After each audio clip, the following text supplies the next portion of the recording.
I was looking over your website, I saw a quote that I love. It was an Elanor Roosevelt quote, and it says, "Do one thing every day that scares you." Mm-hmm. So what is the next big thing you are doing that scares you? Definitely writing a book. Yeah? Tell us more.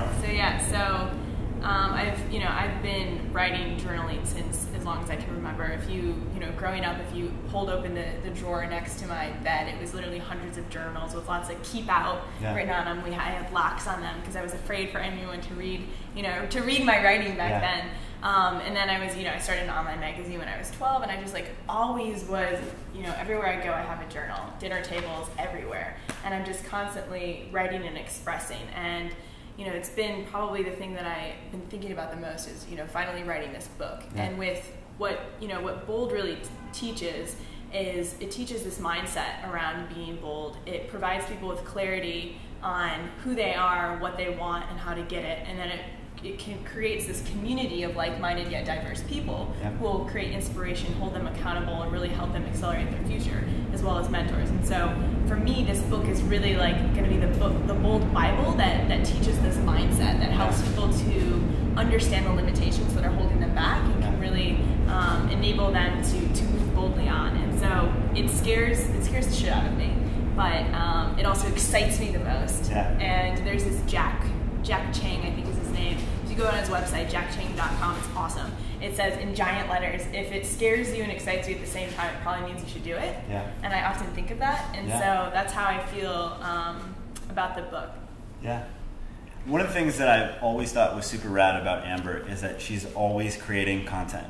She's always writing. She's always putting what's in her mind onto the page and out there for the world to digest. And one of the things we just talked about there is, what are you doing next that scares you? And the thing that seems to be a recurring theme is that you're always doing that thing. Mm-hmm.